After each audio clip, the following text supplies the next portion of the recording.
In 1953, Appalachian grandmothers made 30 desserts for $1. America had never tasted it. Pig-licking cake, preacher's cookies, and funeral biscuits children want every day. Then the coal mines shut down. The ovens went cold. Modern candy replaced homemade candy. One by one, the desserts stopped, and nobody knew where those deserts go. Let's rediscover these 30 forgotten Appalachian desserts seniors made under $1. The name came from how folks made pigs of themselves eating it. A woman in Harlan baked one every Sunday from 1974 to 1985 for the church basement social. She dumped 2 cans of mandarin oranges into a yellow cake mix with 1 egg and a 1/4 cup of oil. No butter, no milk, just those 3 ingredients for 47 cents. She baked it at 350 degrees for 30 minutes until the top crackled golden. The inside stayed so moist it fell apart on your fork. The oranges melted into pockets of sweet citrus. She topped it with Cool Whip mixed with crushed pineapple and coconut for 20 cents more. It fed 20 people for under $1. Entire families lined up twice. The cake showed up at every funeral, wedding, birthday, and church potluck in the county. Then the church closed in 1987. She moved to a nursing home in Cincinnati, where dessert came from the cafeteria. Her daughter bought Sara Lee from the freezer aisle. The stained index card still sits in somebody's basement. Nobody's baked it in 15 years. The preacher knocked unannounced, and you had 10 minutes to put something sweet on the table. Every mountain woman in Bell kept the ingredients ready. Boiled 2 cups of sugar, 1/2 cup of milk, 1/2 cup of butter, and a 1/4 cup of cocoa for 1 minute, then pulled it off the heat. You stirred in 3 cups of oats, 1 cup of peanut butter, and vanilla until it became a thick, chocolatey mass. You dropped spoonfuls onto wax paper and waited 5 minutes while making coffee. No oven, no waiting, 30 cents total. The cookies came out chewy and dense like fudge-married peanut butter. The preacher ate 4 while discussing tithing and your sick cousin in Lexington. Women made dozens for every funeral, bake sale, and church bazaar. Then visiting preachers stopped coming. Churches merged or closed. Today's grandmothers buy Chips Ahoy from Dollar General. The wax paper sits unused in the drawer. The wild fruit made your mouth pucker if you ate it before the first frost. Every October in Breathitt, children climbed persimmon trees and shook branches until orange fruit fell like rain. Grandmothers collected them in flour sacks and waited for the first freeze to turn bitterness into sweetness. They mashed pulp through a colander, removing seeds, and mixed 1 cup with brown sugar, melted butter, vanilla, and self-rising flour for 15 cents total. They baked it at 350 degrees for 45 minutes until it came out dense and custard-like with dark molasses color. The flavor sat between pumpkin pie and gingerbread, but tasted like neither. You served it warm with cold milk poured over the top. Families ate it 3 nights weekly through November. Then young people left for Detroit factory jobs. Nobody climbed the trees anymore. Fruit rotted on the ground. The recipe died with women who knew which frost made them sweet enough. Many of you have been asking where to find these recipes. We've gathered hundreds of them from the Depression era through the 1970s in our cookbook, Grandma's Kitchen. Complete instructions, pro tips in 10 chapters. Link is in the description below. Now, let's get back to the video. An 89-year-old woman in McCreary County learned this from her grandmother who made it during the Civil War. She baked it weekly in 1972 the exact same way for over 100 years. You mixed 1 cup of molasses with boiling water and let it cool until touchable. You stirred in flour, baking soda, salt, and melted lard for 12 Depression-era cents. You poured it into a greased dish and baked at 350 degrees for 35 minutes until the top cracked. The pudding came out sticky with deep burnt sugar flavor, coating your tongue for an hour. You ate it hot with a spoon straight from the dish. It fed 8 people when nothing else existed. During the Depression, families ate it 4 nights weekly because molasses cost less than sugar. The woman died in 1978. Her daughter never learned exact measurements. She tried once from memory. It came out wrong. She threw it away and never tried again. The only cobbler was made on the stove when the oven broke. Women in Pike made apple slump from 1960 to 1975, avoiding appliance costs. You peeled and sliced 6 apples into a cast iron skillet with sugar, water, and cinnamon for 20 cents if homegrown. You simmered it and dropped biscuit dough spoonfuls on bubbling apples, then covered it with a lid. You steamed it for 15 minutes without lifting the lid, despite kitchen smells. The biscuit topping came out fluffy and juice-soaked, while the bottom stayed soft and cake-like from steam. The apples turned into thick sauce, tasting better than apple pie filling because lard replaced butter. You served it warm in bowls, with cold milk poured over. Families ate it 3 fall nights weekly for dessert. Then gas stoves replaced wood stoves. Ovens worked constantly. Nobody needed stovetop desserts anymore. The recipe disappeared with broken ovens. Rehook 5 desserts down. Everyone costs less than $1. Everyone fed families or church communities. Everyone disappeared when ovens went cold and people left. The women who made them now sit alone. Their children never asked how. Here are 5 more nobody remembers. The first spring fruit, when nothing else was ripe and you were sick of canned winter food. Every Letcher backyard had rhubarb patches because it grew wild, needing no tending. You cut stalks in late April when thumb-thick and chopped them into 1-inch pieces, throwing away poisonous leaves. You tossed rhubarb into a baking dish with sugar, flour, and water for 15 cents total. You covered it with basic biscuit dough made from flour, lard, and milk, then baked at 375 degrees 40 minutes until golden brown. The rhubarb melted into tart pink sauce, making your mouth pucker and crave sugar simultaneously. You serve it warm with vanilla ice cream if wealthy, or plain if not. Families ate it twice weekly in May and June until rhubarb stopped producing. Then children moved away and stopped planting gardens. Rhubarb patches grew over with weeds and died. Nobody grows it anymore. Nobody remembers the cobbler. The berries grew along creek banks where nobody owned land, so you picked them free all summer, filling buckets with tiny purple elderberries, staining hands and shirts darker than grape juice. You stripped them off stems with a fork, because picking individually took hours you didn't have. You mixed 4 cups of elderberries with sugar and cornstarch in a cast iron skillet for 20 cents. You covered it with sweetened biscuit dough and baked at 350 degrees for 35 minutes until the filling bubbled through the crust. The elderberries tasted wilder than store-bought fruit, tart and floral and earthy like the creek water they grew beside. You ate it hot with cold milk poured over, and your tongue turned purple all night. Families picked enough for cobbler 3 times weekly through late summer. Then creeks got polluted. The county posted no trespassing signs. Nobody could pick anymore. The bushes still grow, but nobody touches them. The cheapest dessert when there was no sugar for cake and no fruit for cobbler. Women in Harlan made fried dough during the Depression when flour and lard were the only cupboard items. You mixed 2 cups of flour with baking powder, salt, and enough water for sticky dough costing 5 cents. You tore biscuit-sized pieces and stretched them paper-thin with your hands. You dropped them into hot lard and fried until they puffed golden and crispy both sides. You pulled them out and rolled them in sugar cinnamon while hot enough to burn fingers. The dough came out crispy outside and soft inside like donuts, but lighter and greasier in the best way. Children ate them standing at the stove before cooling. Families made them twice weekly when nothing else existed for dessert. Then the Depression ended. Day-old biscuits turned hard as rocks by morning, but you never threw food away, so you made dessert instead. Grandmothers in Berthet saved every leftover biscuit from 1968 to 1980 in a counter tin, until enough existed for a whole batch. You sliced them half and fried them in lard until both sides got crispy golden brown for 15 cents, counting molasses.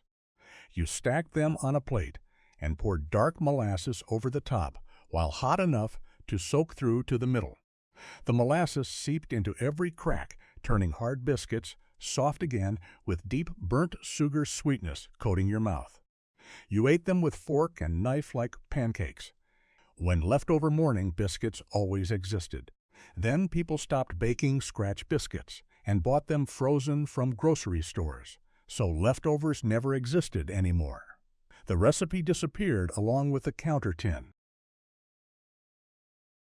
Dessert is made from leftover biscuit dough when you don't waste a single food scrap. Every morning in Bell County from 1965 to 1978, women made breakfast biscuits and saved extra dough in a bowl covered with damp cloth. After supper, they pulled out dough and rolled it flat with a glass jar because nobody owned rolling pins. They cut it into strips and fried them in leftover bacon grease until both sides turned golden brown and crispy for 10 cents total. They pulled them out and drizzled them with sorghum syrup while hot enough to soak it all up. The bread tasted like a biscuit, and donut had a baby raised on bacon grease and mountain honey.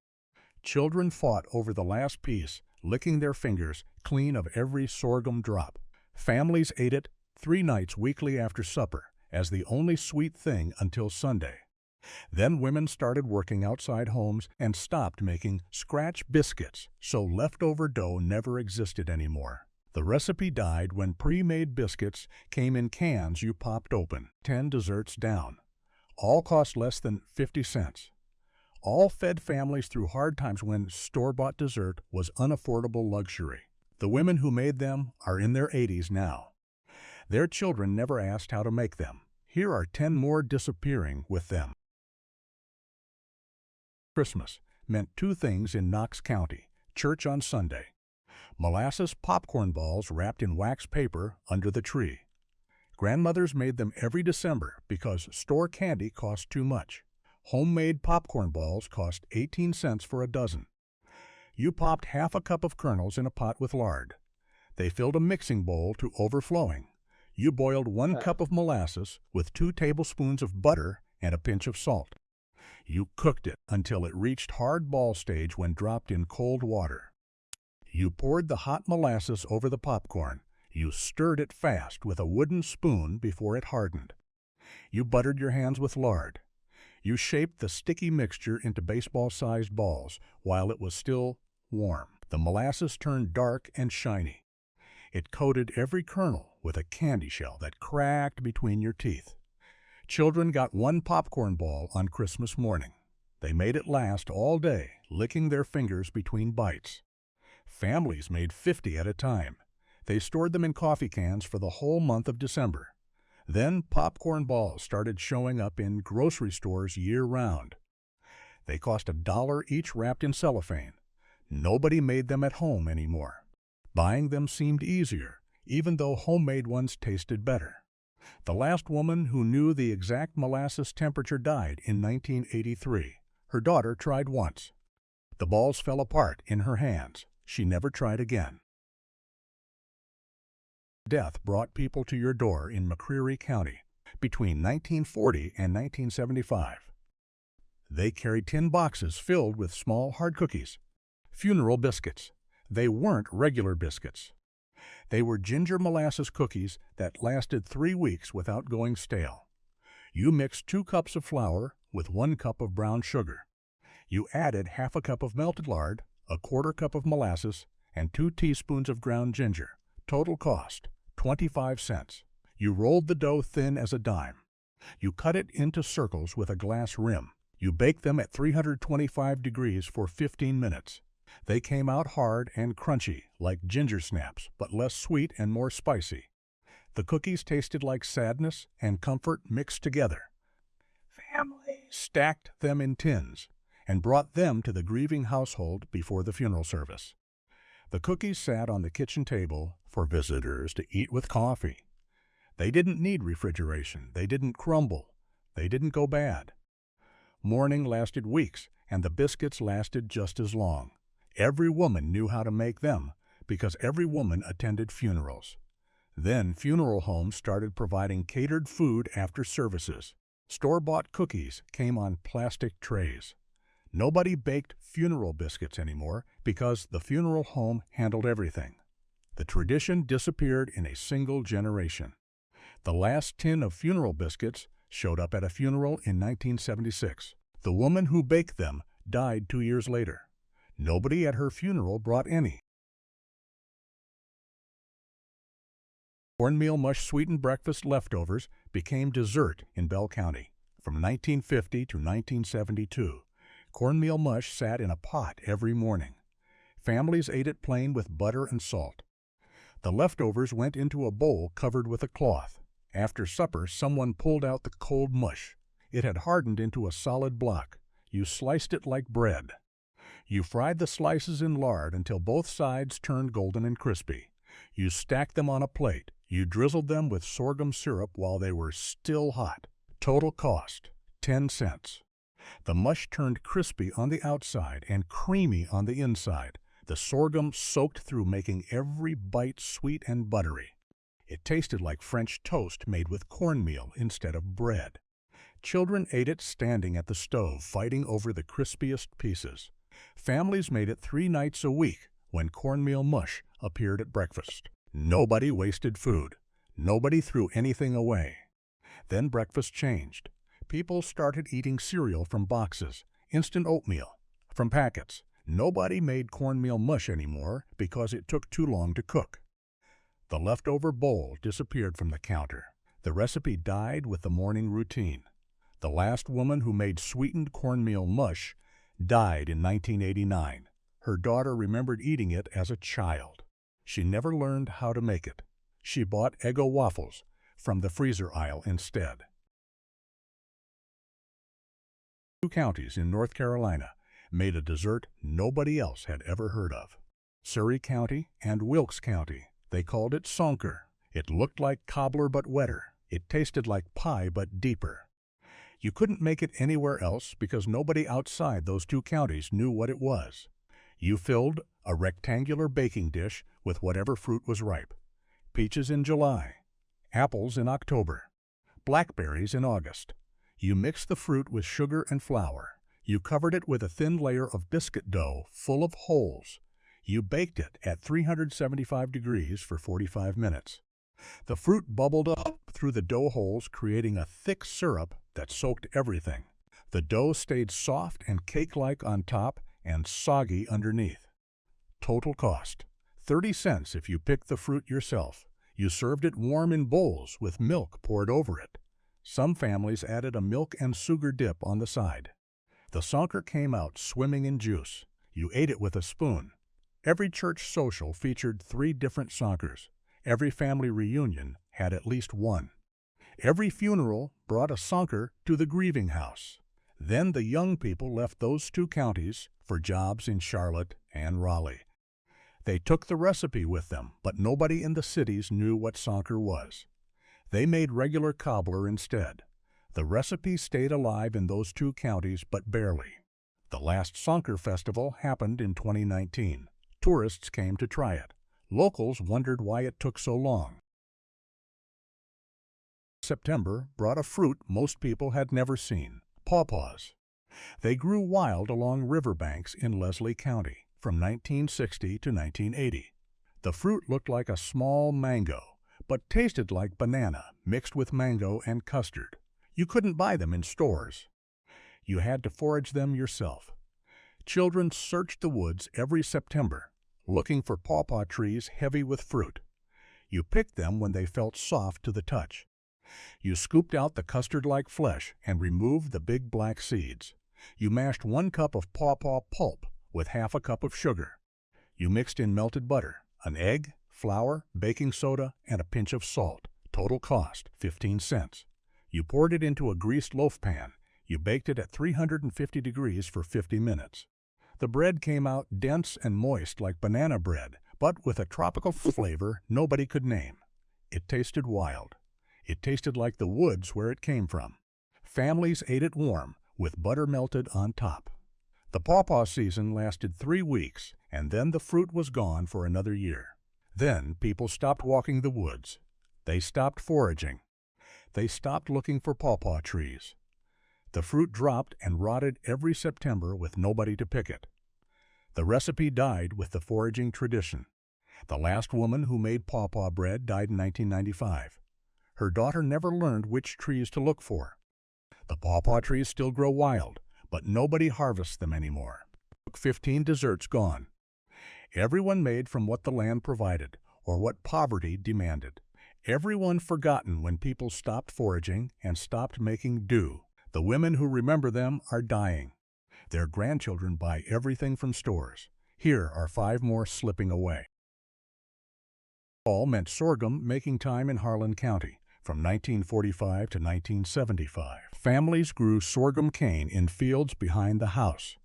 They cut the stalks in October. They pressed them through a mill to extract the juice. They boiled the juice for hours until it turned into thick, dark syrup. Then they made taffy. You boiled 2 cups of sorghum syrup with a tablespoon of butter until it reached hard crack stage. You poured it onto a greased marble slab. You let it cool until you could touch it without burning. You buttered your hands. You grabbed a handful of the hot syrup and started pulling. You stretched it out long. You folded it back. You pulled it again.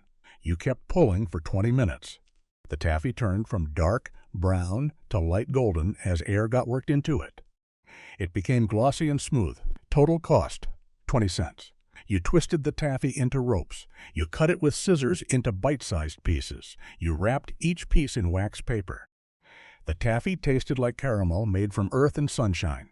It was chewy but not sticky, sweet but not too sweet. Families made taffy every year after sorghum making. Children pulled taffy until their arms got tired. Then sorghum mills shut down.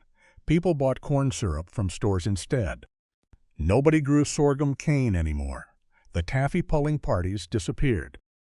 The last sorghum mill in the county closed in 1982. The building still stands, but the equipment rusted away. Nobody makes sorghum taffy anymore. Sugar cane grew in the warmest hollers of Clay County. Not many people know cane could survive mountain winters, but it did in the protected valleys. Families pressed the cane every November. They boiled the juice into syrup. They saved some for pancakes. They made the rest into candy. You boiled 2 cups of cane syrup with vinegar and butter. You cooked it to hardball stage. You poured it onto a buttered pan. You let it cool just enough to handle. You pulled it with buttered hands for 15 minutes. The syrup turned light and airy like honey-colored silk. You twisted it. You cut it. You wrapped it in wax paper. Total cost, 25 cents for 2 dozen pieces. The taffy tasted lighter than sorghum taffy, sweeter, more delicate. It melted in your mouth instead of requiring chewing. Families made it at Christmas and wrapped it in red wax paper for gifts. Children traded it at school like currency. Then a hard freeze in 1971 killed every cane plant in the county. Nobody replanted. Store-bought sugar was easier and cheaper. The syrup-making tradition died in a single winter. The taffy disappeared with it. The last woman who knew how to pull cane syrup taffy died in 1988. Her granddaughter has the recipe written on an index card. She's never tried to make it. She doesn't know where to get cane syrup anymore. Depression cooking taught people to make candy from almost nothing. Vinegar taffy proved it in Pike County. You needed sugar and vinegar. That's it. 2 ingredients. You boiled 2 cups of sugar with half a cup of apple cider vinegar and a 1/4 cup of water. You cooked it until it reached the hard crack stage at 290 degrees. You poured it onto a buttered marble slab. You waited until cool enough to touch. You pulled it for 20 minutes with buttered hands. The vinegar smell disappeared during cooking. What remained was pure sweetness with a tiny tang. The taffy turned glossy and pale yellow. Total cost, 15 cents. You twisted it into ropes. You cut it with scissors. You wrapped it in wax paper torn from the roll. The taffy tasted clean and bright, not heavy like molasses candy, not rich like fudge, just simple sweetness that cracked between your teeth. Families made it twice a month during the Depression. It was the only candy children got. They saved pieces in their pockets for days. Then the Depression ended. Real candy came back to stores. Nobody wanted vinegar taffy anymore. The recipe disappeared from family kitchens. The last batch of vinegar taffy was made in 1946 to celebrate the war ending. After that, it was gone. The woman who made it lived until 1982. Her children never asked for the recipe. They associated it with hard times they wanted to forget.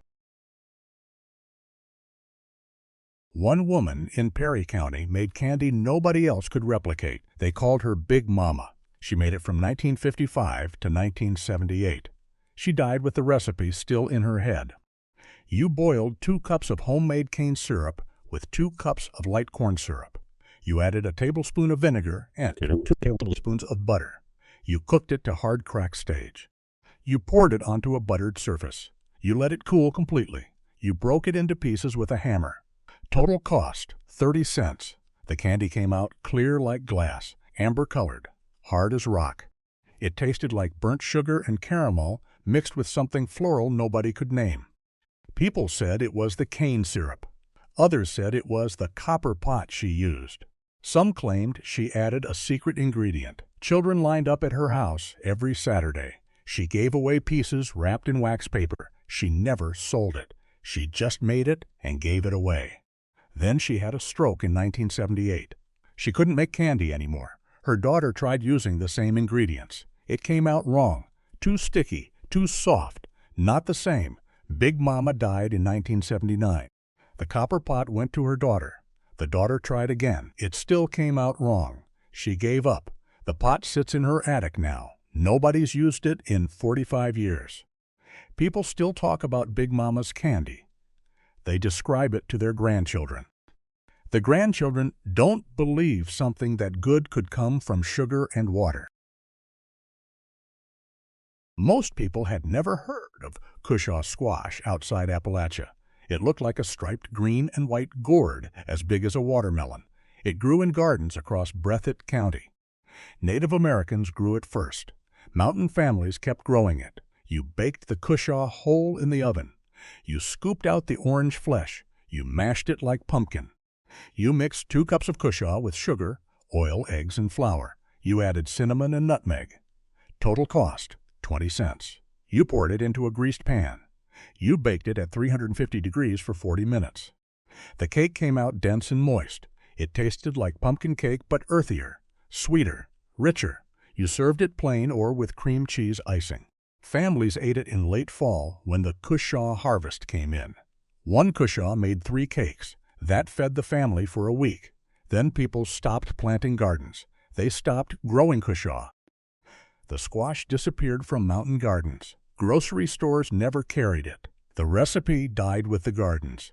The last woman who grew Cushaw died in 1995. Her daughter has Cushaw seeds in a jar. She's never planted them. She doesn't know how to grow them. She doesn't know what Cushaw tastes like. She's seen pictures but never tasted it. The seeds sit in her cabinet waiting. They're probably not viable anymore. The Cushaw cake died with the squash. 20 desserts down, half of them made from foraged or homegrown ingredients that don't exist anymore. Half made from poverty and creativity. All of them forgotten. The women who made them are in their 80s. 10 more desserts remain. 10 more chances to remember. Nobody outside Appalachia knew what a pawpaw was. The fruit looked strange. Green skin like an avocado, creamy yellow flesh like a banana. Seeds big as lima beans scattered throughout. It grew wild along creek beds in Whitley County, Kentucky, from 1965 to 1982. You couldn't buy it in stores. You had to know where the trees were. Families guarded their pawpaw spots like gold mines. They passed down locations through generations. When you found a pawpaw tree in September, you shook the trunk. Ripe fruit fell to the ground. You gathered them in baskets. You brought them home before they turned too soft. Making pawpaw snack cake took patience. You scooped out the flesh. You removed every black seed by hand. One pawpaw had maybe 15 seeds. You needed 3 pawpaws for one cake. That meant removing 45 seeds minimum. Your fingers got sticky. The flesh bruised easily. You mashed 1 cup of pawpaw pulp with a fork until smooth. You creamed butter and sugar together. You added eggs one at a time. You mixed in the pawpaw pulp. You sifted flour with baking soda, salt, cinnamon, and nutmeg. You folded the dry ingredients into the wet. Total cost, 20 cents if you foraged the pawpaws yourself. You poured the batter into a greased square pan. You baked it at 350 degrees for 35 minutes. The kitchen filled with a smell like banana bread, mixed with mango and vanilla. The cake came out golden brown on top, dense and moist inside. You let it cool completely before cutting. The cake came out golden brown on top, dense and moist inside. You let it cool completely before cutting. The texture sat somewhere between banana bread and pound cake. The flavor tasted tropical but also wild, sweet but with an earthy undertone. It tasted like the creek banks where the pawpaws grew. Families ate pawpaw snack cake for 2 weeks every September. That's how long the pawpaw season lasted. You couldn't preserve the fruit. It turned brown and mushy within days of picking. You had to use it immediately or lose it. Women baked 3 cakes a week during pawpaw season. Children ate it for breakfast. Men took slices in their lunch pails to the mines. The cake disappeared by October when the pawpaws stopped falling. Then something changed in the 1980s. People stopped walking the creek beds. They stopped foraging. They stopped looking for pawpaw trees. The trees still grew wild. The fruit still fell every September, but nobody picked it anymore. It rotted on the ground. Possums ate what people left behind. The recipe disappeared with the foraging tradition. Nuts was punishment disguised as tradition.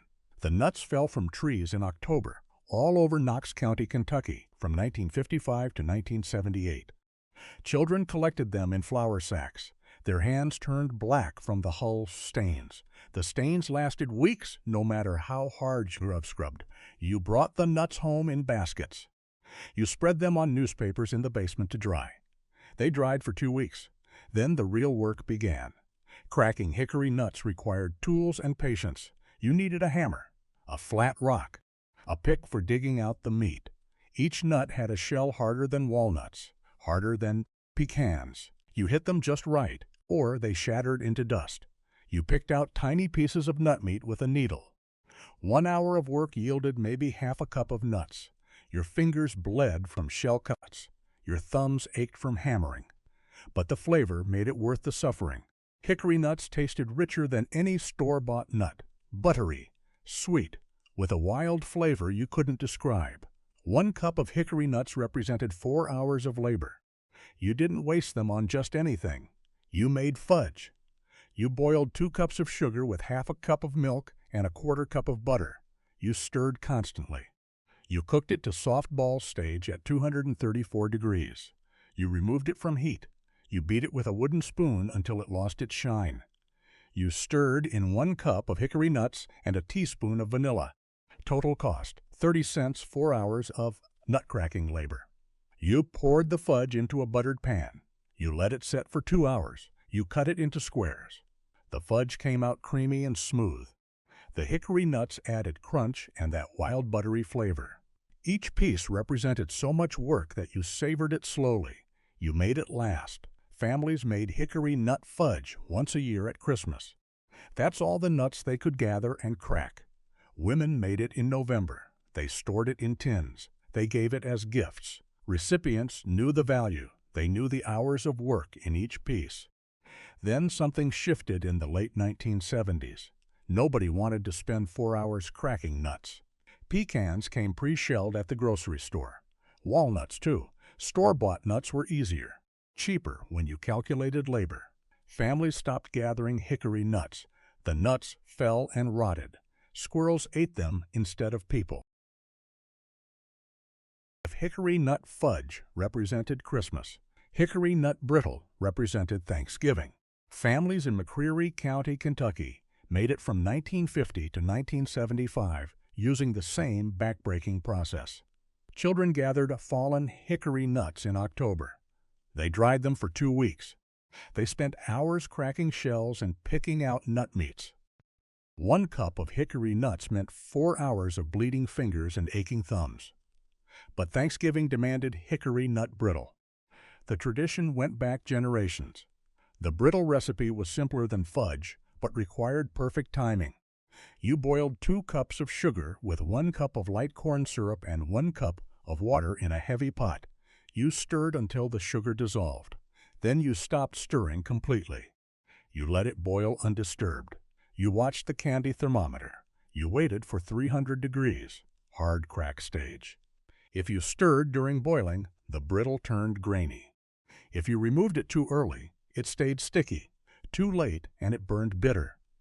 When the thermometer hit 300 degrees, you worked fast. You removed the pot from heat.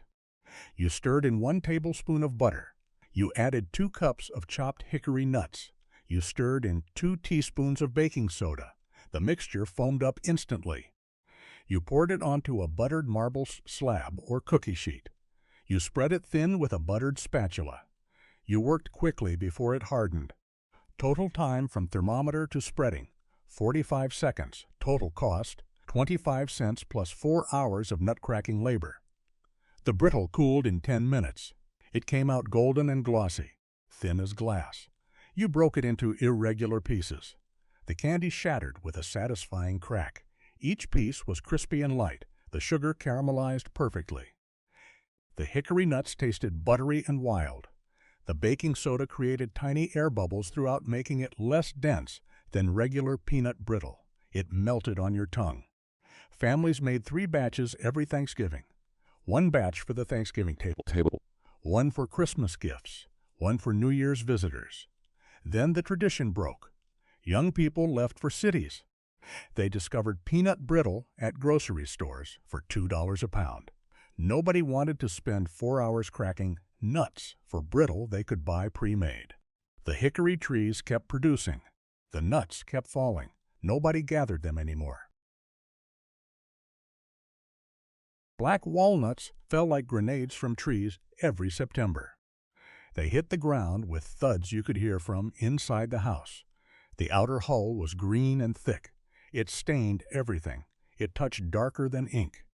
Children in Leslie County, Kentucky gathered them from 1960 to 1980 wearing their oldest clothes. Clothes they didn't mind ruining. The hull stains never washed out, never faded. Your hands turned black for 2 weeks minimum. Processing black walnuts was harder than hickory nuts. You removed the thick green hull first. You wore gloves, but the stains seeped through anyway. You dried the inner shells for 3 weeks. Then came the cracking. Black walnut shells were harder than hickory nuts, harder than anything. You needed a vise or a heavy hammer. You hit them with full force. They split reluctantly. The nut meat inside came out in tiny pieces attached to tough membrane.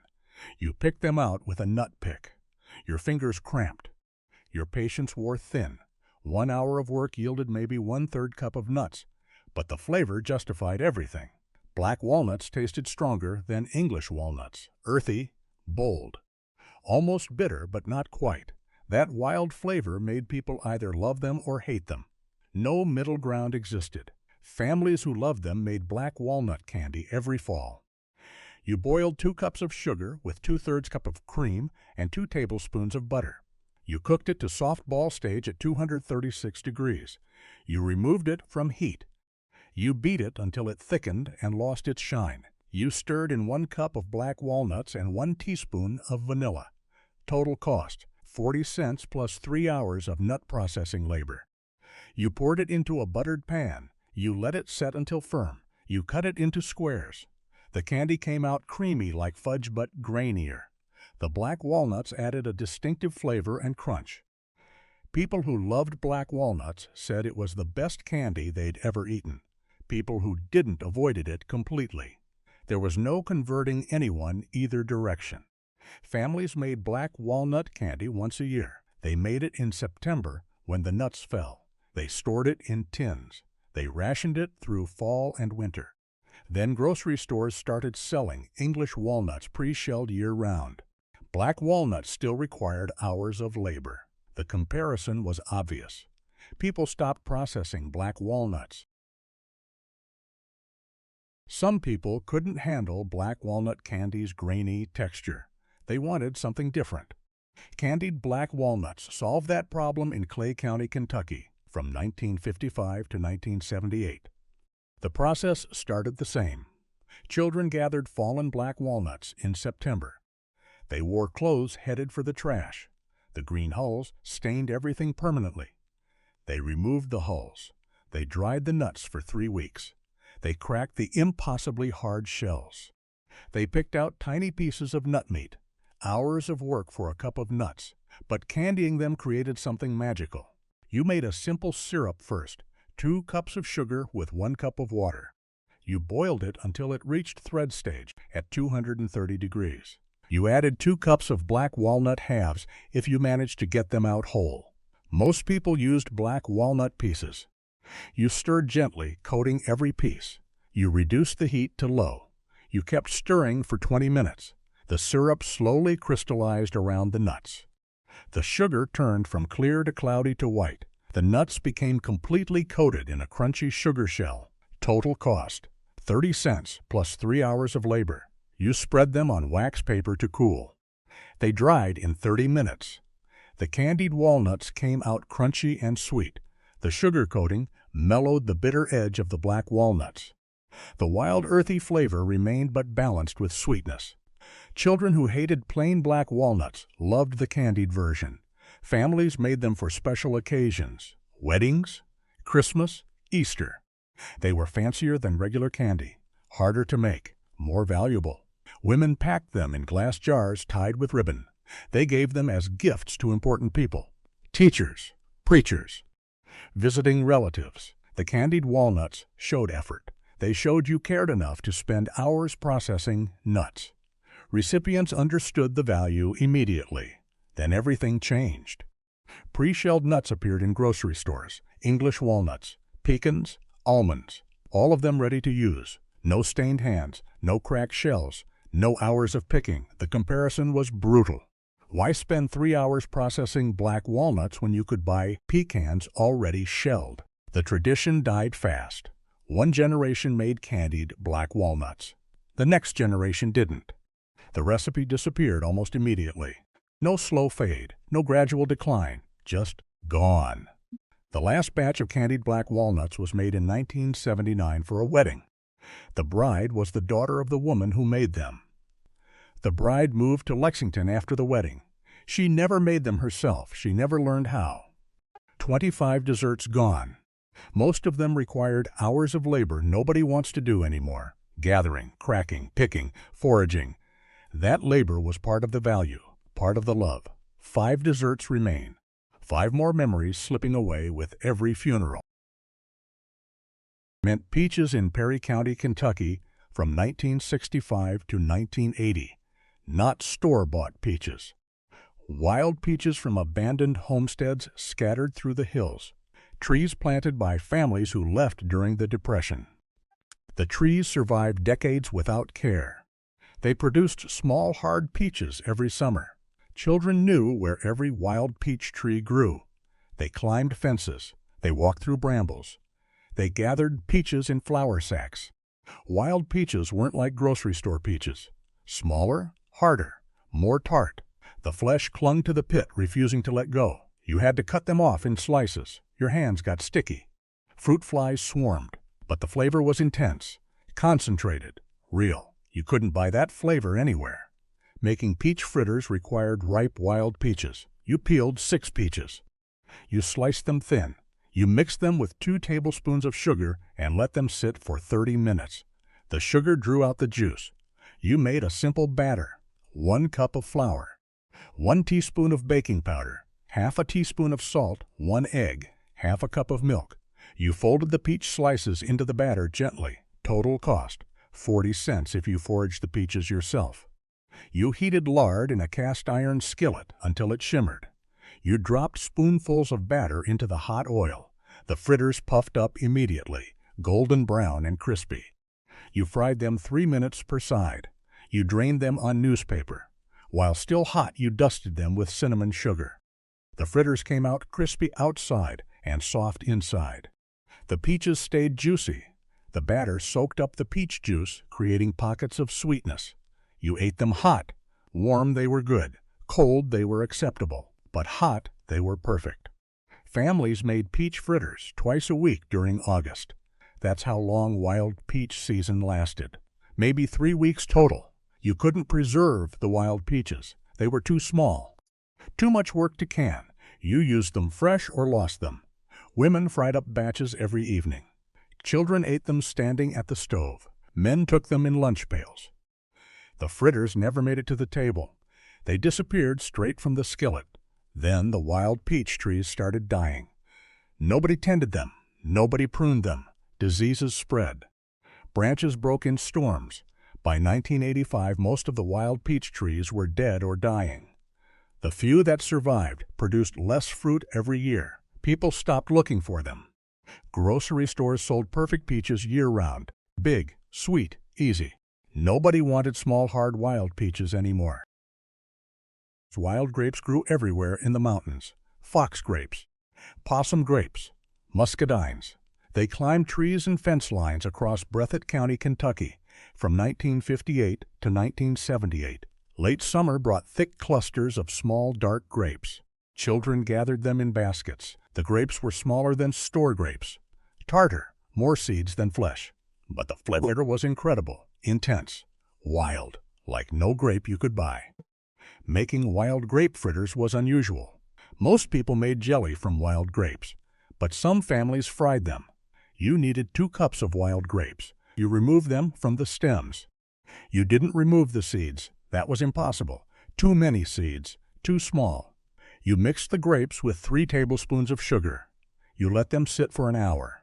The sugar drew out the juice, turning it deep purple. You made a thick batter. 1½ cups of flour, 2 teaspoons of baking powder, 1/4 teaspoon of salt, 1 egg, 2/3 cup of milk. You folded the grapes and their juice into the batter. The batter turned purple. You could taste it raw, sweet and tart and wild all at once. Total cost: 15 cents if you foraged the grapes yourself. You heated lard in a deep skillet. You dropped spoonfuls of purple batter into the hot oil. The fritters fried up dark and crispy. You cooked them 4 minutes per side. Longer than other fritters because the grapes needed to cook through. You drained them on newspaper. You dusted them with powdered sugar while warm. The contrast was beautiful. Dark purple fritters, white sugar, like nothing else. Eating wild grape fritters required strategy. You bit carefully. The seeds were still there, small and hard. You chewed around them. You spit them out. Children got good at it. Adults did too. Nobody minded the seeds. The flavor was worth it. The wild grapes burst in your mouth, tart and sweet. The fried batter added richness. The powdered sugar added more sweetness. It was messy. Your fingers got purple. Your lips got purple. You didn't care. Families made wild grape fritters for 2 weeks in late August. That's when the wild grapes ripened. You couldn't store them. They fermented within days. You used them immediately. Women fried batches after supper. The whole family ate them warm. They never lasted until morning. Then people stopped gathering wild grapes. Jelly from stores was easier, cheaper. No seeds to spit out. The wild grapevines kept growing. They still produce fruit every August, but nobody picks them anymore. Birds eat them. They ferment on the vine. The recipe for wild grape fritters disappeared completely. These weren't cookies you ate fresh from the oven. Stack cookies required patience, planning, time. Women in Harlan County, Kentucky made them from 1950 to 1975 for special occasions only. Weddings mostly. Sometimes Christmas. The cookies themselves were simple. Thin molasses cookies cut into circles. But the assembly was complex. The aging was essential. You made the molasses cookies first. Lots of them. Cream together butter and brown sugar. Add molasses and an egg. Sift together flour, baking soda, salt, ginger, and cinnamon. Mix everything into a stiff dough. Roll it thin, very thin, almost see-through. Cut circles with a jar lid. Bake at 350 degrees for 8 minutes. They came out crispy, hard, not soft like regular cookies. You needed them hard. Total cost for 60 cookies, 50 cents. Then you made apple butter if you didn't have any canned. You cooked down apples with sugar and spices for hours. It reduced to a thick, dark spread. Or you used whatever apple butter you had in the cellar from last fall. You needed 2 quarts minimum. Assembly happened the next day. You laid out 6 cookies on a plate. You spread apple butter between each layer, thick, 1/4 inch thick. You stacked them 6 high. You made 10 stacks. You covered them with a clean cloth. You put them in a cool place. Not the refrigerator, a pantry, a cellar, somewhere cool but not cold. Then you waited, 3 days minimum. A week was better. 2 weeks was perfect. The apple butter slowly softened the hard cookies. The cookies absorbed moisture from butter. The flavors melded together. The molasses and apples became one flavor instead of 2. The cookies turned from crispy to soft, cakey almost, but still holding their shape. After aging, you served them. You cut each stack into wedges like a cake. The layers showed beautifully. Dark cookies, dark apple butter, all blending together.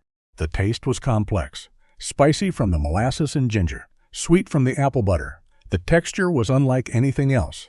Soft but layered, moist but not soggy. Each bite had multiple textures. Families made stacked cookies for weddings. Guests knew they represented effort, time, care. You couldn't rush stacked cookies. You had to plan ahead. That made them valuable, special, worth the wait. Then weddings changed. People started buying wedding cakes from bakeries. 3 tiers, white frosting, plastic decorations on top. Stacked cookies looked plain by comparison. Homemade, old-fashioned. Nobody wanted them anymore. The last stacked cookies for a wedding were made in 1976. The bride was the granddaughter of the woman who made them. The bride moved to Atlanta after the wedding. She never made stacked cookies herself. She never learned how long to age them. She never learned how thin to roll the dough. The 1970s brought a wave of no-bake desserts to church. Potlucks. Cherry Yum Yum appeared in Whitley County, Kentucky, around 1972. Nobody knows who made it first. One Sunday it wasn't there.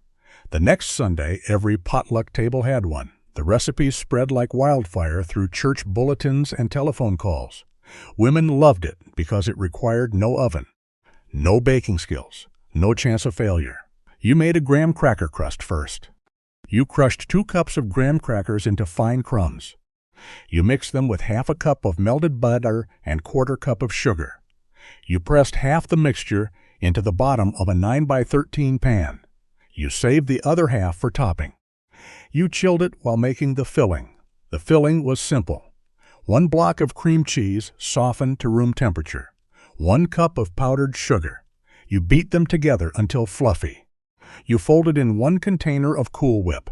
The mixture came out light and airy, white as clouds.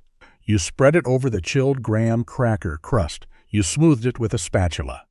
Then came the cherry topping. 1 can of cherry pie filling. You didn't cook it, didn't heat it. Just opened the can and spread it over the cream cheese layer. The bright red cherries contrasted with the white filling. You sprinkled the remaining graham cracker crumbs over the top. You refrigerated it for 4 hours minimum. Overnight was better. Total cost, 75 cents. The dessert came out cold and sweet. The graham cracker crust stayed crunchy on the bottom but soft on top. The cream cheese layer was rich and tangy. The cherry pie filling was sweet and fruity. The reserved crumbs added texture. Every bite had all 4 components: crunchy, creamy, fruity, sweet. Cherry Yum Yum appeared at every church potluck from 1972 to 1985. Every funeral, every wedding shower, every church bazaar. Sometimes 3 different women brought it to the same event. Nobody minded. There was always room for more Cherry Yum Yum. Children loved it. Adults loved it. Picky eaters loved it. It pleased everyone. Then something shifted in the late 1980s. People started caring about calories, fat content, sugar content. Cherry Yum Yum had all 3 in abundance. Health-conscious people avoided it. They brought fruit salad instead, vegetable trays. The potluck tables changed. Less dessert, more vegetables. By 1990, Cherry Yum Yum rarely appeared. By 1995, it was gone completely. The last one showed up at a church potluck in 1997. An elderly woman made it. She was 86. She had made Cherry Yum Yum for 25 years straight. She died in 1999. Her recipe card is probably in a box somewhere. Her daughter doesn't make it. Too old-fashioned, too unhealthy. Too 1970s. The name was a lie. Georgia cornbread cake had no cornmeal in it. None. Not one grain. It was called cornbread cake because it was cut into squares like cornbread, served from the pan like cornbread. But it was actually a pecan blondie. Nobody cared about the name. They cared about the taste. Women in McCreary County, Kentucky made it from 1968 to 1982 for every special occasion. You started with simple ingredients. 4 eggs beaten together. 1 cup of vegetable oil. 1 cup of white sugar. 1 cup of brown sugar firmly packed. You mixed them together until combined. You added 2 cups of all-purpose flour. No leavening. No baking powder or baking soda. Just flour. You stirred it in gently. Then you folded in 2 cups of finely chopped pecans. The pecans were essential. You couldn't skip them. You couldn't substitute walnuts. It had to be pecans. Total cost, 60 cents. You poured the batter into a greased 9x13 pan. You baked it at 350 degrees for 35 minutes, no longer. The edges needed to be set, but the center needed to stay slightly soft. You pulled it out when a toothpick came out with moist crumbs. Not wet batter, not clean. Moist crumbs. That was the key. The cake came out dense and chewy. The texture was like a blondie crossed with chess squares. The top formed a thin crust that crackled. The inside stayed moist and fudgy. The pecans threw out added crunch and butteriness. The brown sugar gave it deep caramel flavor. It tasted rich, almost too rich. 1 small square was enough, but you always wanted another. You served it cut into squares straight from the pan. No frosting, no topping, just the cake. Some people dusted it with powdered sugar. Most didn't. The cake was sweet enough on its own. It appeared at every church potluck, every family reunion, every funeral dinner. Women brought it because it traveled well. It cut into neat squares. It pleased everyone. Then pecans got expensive. Really expensive. 2 cups of chopped pecans cost more than all the other ingredients combined. Women started making other desserts, cheaper desserts. Georgia cornbread cake slowly disappeared from potluck tables. By 1985, it was rare. By 1990, it was gone. The last one appeared at a church dinner in 1991. An 80-year-old woman made it. She had made it hundreds of times over 40 years. She died in 1994. Her daughter has the recipe. She's never made it. She looked at pecan prices and decided against it. The recipe card sits in a box with other old recipes. Faded, stained, unused. 30 desserts. 30 kitchens that went cold. Not because the dessert was bad. Because nobody asked. Because my daughter got busy. Because my granddaughter moved to Atlanta. Because a nursing home in Cincinnati served Jell-O cups instead. Pig-licking cake fed 20 people for under $1. Funeral biscuits has lasted 3 weeks without going stale. Big Mama's cane syrup candy drew children to her door every single Saturday. She never sold 1 piece. She just made them and gave them away. That's what died. Not just the recipes, the giving, the showing up. Knowing that a tin of hickory nut brittle meant 4 hours of bleeding fingers, and someone loved you enough to do it anyway. The women who made these desserts are in their 80s now. Some are gone already. Their recipe cards sit in boxes in basements. Faded, stained, unread. Their copper pots sit in attics collecting dust. Their cushaw seeds sit in jars probably not viable anymore. Here's what nobody tells you about forgotten food. It doesn't disappear all at once. It disappears 1 funeral at a time, 1 nursing home at a time, 1 frozen aisle at a time. You still have time. Call your grandmother. Ask her what she made. Write it down. Make it once. Make it wrong. Make it again, because when she goes, 30 desserts go with her. And this time, nobody's coming back to rediscover them.